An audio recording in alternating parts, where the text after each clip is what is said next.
Hey, welcome to my place. My name is Dave.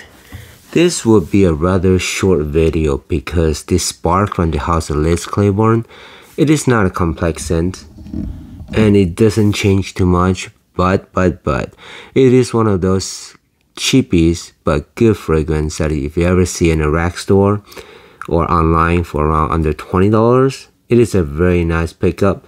If you don't have a large collection, okay, or if you want something nice every day to wear that you could just spray away, spray time.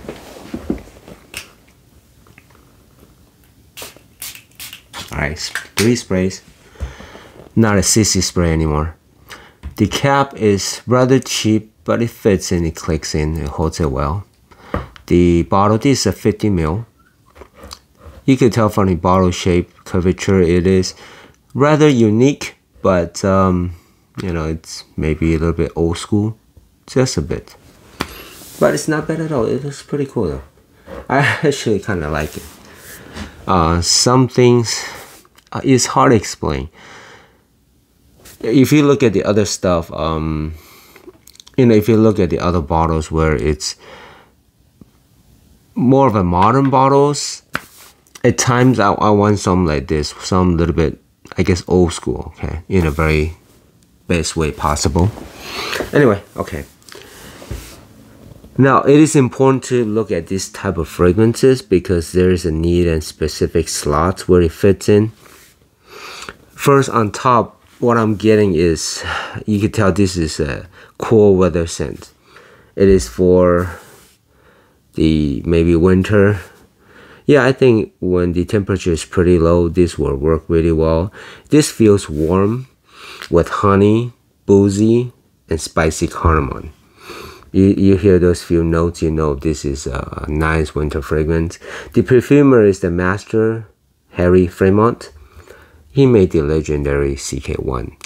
He is good at what he does though, so I'm not concerned about that. But I am worried about 2 things when we're talking about cheapies. One is that whatever the request was, the company, the perfumer gotta follow and do it. So if they make good request, then he will do it. But the second thing is, worry about your fragrance being watered down through the years.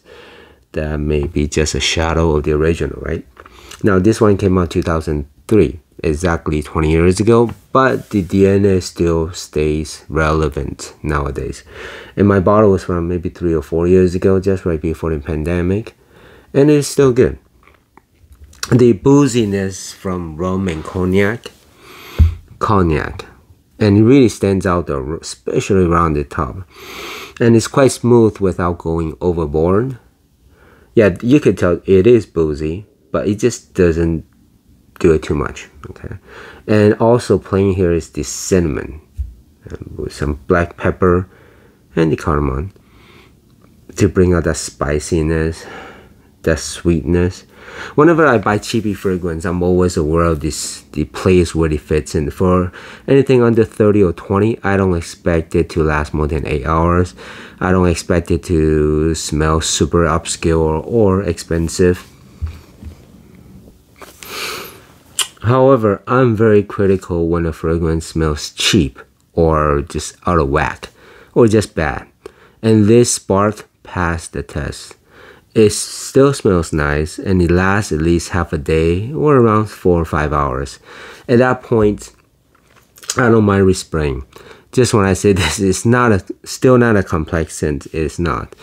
But there's still quite a bit of notes filling up this fragrance. And I appreciate that. I also pick up some fresh type of greenness, maybe smells kind of like cedar, the woodsy cedar. Anyway, to summarize, okay, what I'm getting the most is the honey, cinnamon, boozy for sure. The booziness actually stayed pretty long from the beginning almost to the end, where then the amber and the woods will come out more, and the spicy pepper will be playing in the middle. Yeah, this is quite good though. Like I said, I picked it up for under $20. It is sweet, but not overly sweet from the honey. And it's what I'm trying to say is I feel like this is like a comfortable, nice gentleman wearing a coat, walking in the autumn with some falling leaves. Yeah, that's kind of like the image I'm getting. It is similar to those cool weather fragrances with honey, cardamom, and booze. It's kind of have a vibe of let me get one. Okay, that one. It has a vibe of the Azzaro Pour Homme Intense, but the Azzaro seems more fresher. There's more of a barbershop vibe to this one. But Liz, no, I don't get any barbershop, but somehow there's a vibe to it. Yes, that's the closest I could come to. I do enjoy the Liz more than the Azzaro Pour Homme.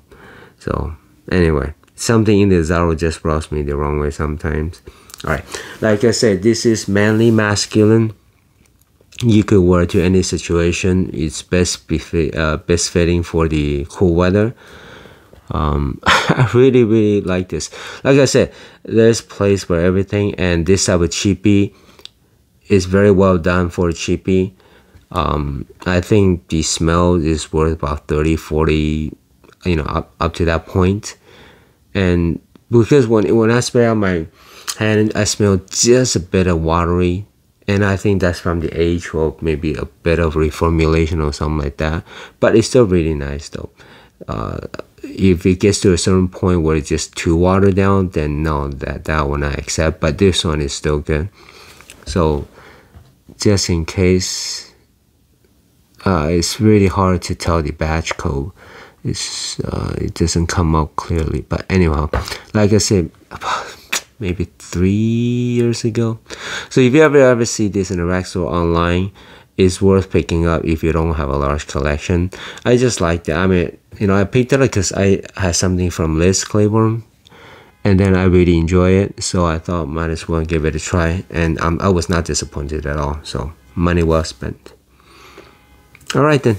I hope that's kind of helpful though. This is Liz Claiborne Spark. As always, see you next time.